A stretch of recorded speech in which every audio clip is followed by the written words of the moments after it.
In today's episode of the Pathmark Presents podcast, I got a very interesting guest here with me today. I'm with Chris Vazquez. He's sailing over from the folks over at Orbee. He is the director of marketing, and Orbee is basically there to power up your dealerships with future-proof marketing solutions, right? So we want to really deep dive what that actually means, who is leveraging Orbee, and how Chris is thinking about growth for the company. So welcome to the show. Thanks for having me. Appreciate it. Course, yeah. So maybe give people like a quick overview. What is Orbee all about in your own words? Got it. Yeah. So Orbee it's a marketing stack, and I'll draw some parallels to you can think about a HubSpot Marketing Cloud, Salesforce, Adobe, just these platforms that have multiple features and products that sort of tie together. That could really be like an all-in-one solution, but we're really focused on the automotive industry. So that's our vertical. We work with dealerships, from a single point store to a used car dealer, all the way to the large publicly traded auto groups that have multiple rooftops, and even some OEMs as well. Um, we we're focusing on auto, and I think there's an amazing opportunity in this industry because things really shifted, and they have been in the way that people are purchasing cars. It's more and more done online. Um, Not the complete like purchasing, signing the documents and checking out online. That's still really rare for majority of the dealerships. But the process of doing the research, clicking around between dealership websites, the journey is 90% online. They show up in the store, they have their minds made most of the time.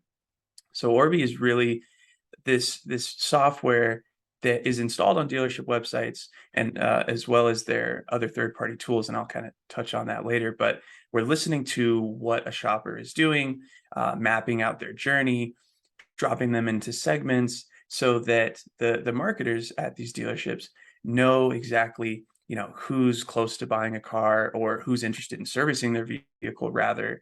And then we also have the tools, so we're providing them with the data on these users, but also we have the tools for the outbound communication. So we have email marketing platform built inside the platform, automated Google ads, Facebook ads, Pinterest ads.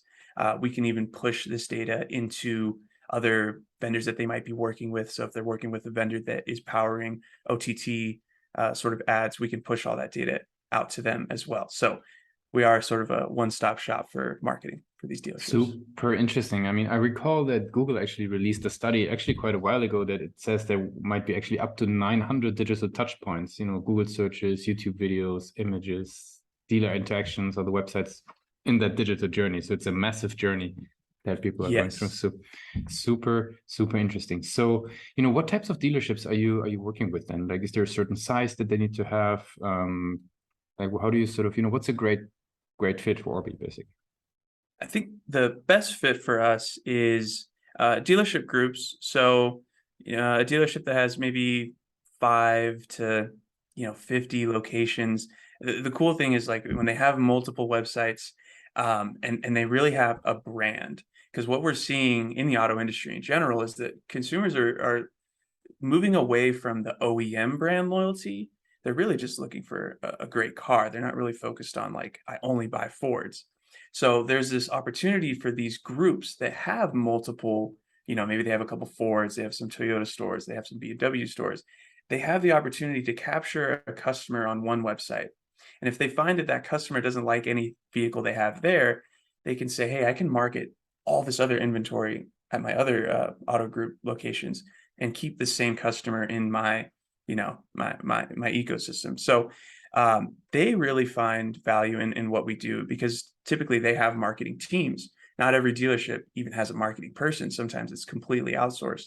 So what we find is that these auto groups, they have the team in place, that have the technical knowledge as well to really value what we can bring to the table. Very cool.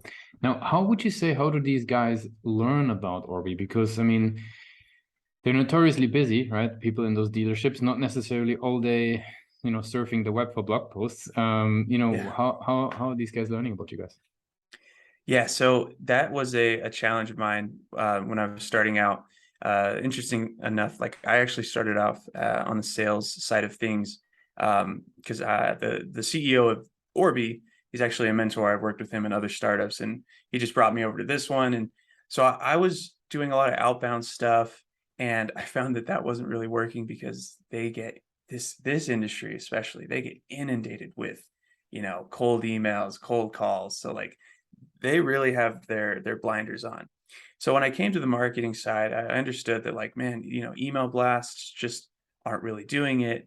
And we were starting to get a good amount of leads coming in. It's mostly from Google organic search. So there is content on our website that is driving traffic. But by far the best source is referrals. Because when we have the way we have it set up is like we do have account managers and uh, advertising operation, experts that make suggestions for the dealers to optimize their campaigns. When we are really helping out a dealership where, turning down their overall marketing spend, but increasing how many cars they're selling, they look at us like, saviors because we're really helping them out. And this industry is so tight knit. Like they have there's this term called 20 groups. And it's basically, it doesn't even have to be 20 people, but it's basically a group of dealerships kind of across the country. They meet up, they talk strategy, they talk about what trends they're seeing. And just today we got a referral because owners of two dealerships met at a 20 group. One of them mentioned Orbee, and that owner told his marketing guy to reach out to us. So when we perform for our dealers, they're going to talk about us at these 20 group meetings. That's the best inbound source for us. Makes sense. Now you mentioned the website there a little bit. Like, how do you think about the website? Like, what's the role of the website for you guys?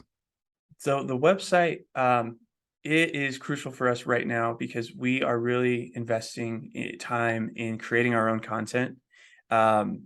And we actually just redesigned this website. We spun this up on Webflow, taught myself how to use that earlier this year. And where we just want to come out with tons of content for SEO purposes and just for educational purposes as well, because we're a platform that does so much, it could be a little confusing. So we need to constantly come out with content. We're focused a lot on video, writing some articles that kind of go along with that video as well. But the website is also used by our salespeople and our account managers. If a question comes up, they're kind of just linking them there to read something to get caught up to speed on what we're doing. But yeah, I hope that answers the question. Yeah, very cool.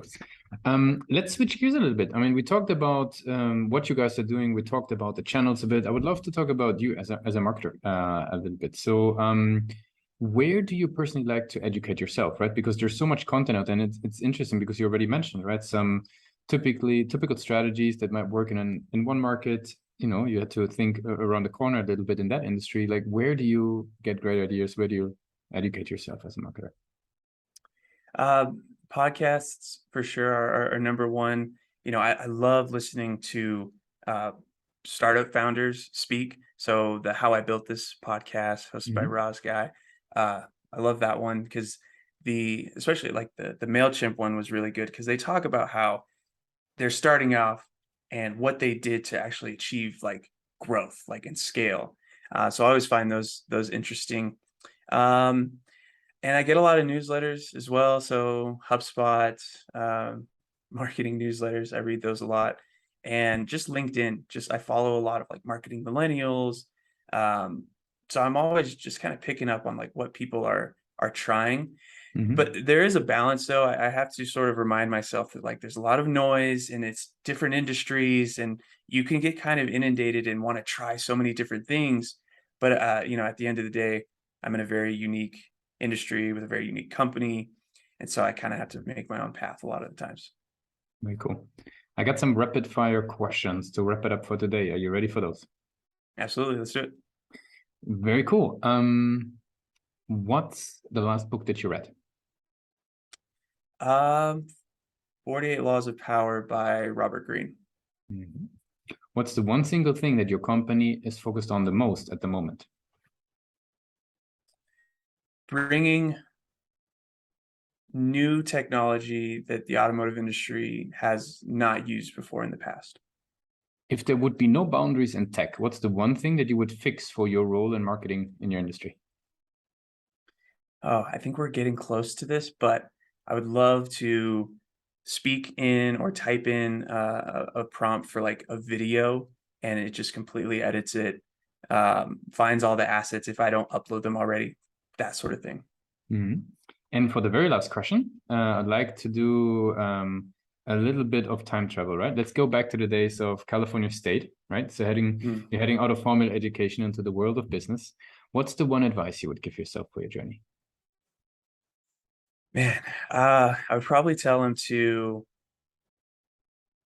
just keep an open mind, you know, and work hard with every opportunity that you're given, because that's how I made it this far. You know, I started out as an intern at startups and kind of worked my way up, and it's all about the attitude of saying like, you know, where I'm at right now is not exactly where I want to be, but if I keep working, you know, I know I'm on the path that I'll get somewhere where, you know, I'm happy. Chris, thanks a lot for being a guest on Platform Presents. Thanks, Lucas.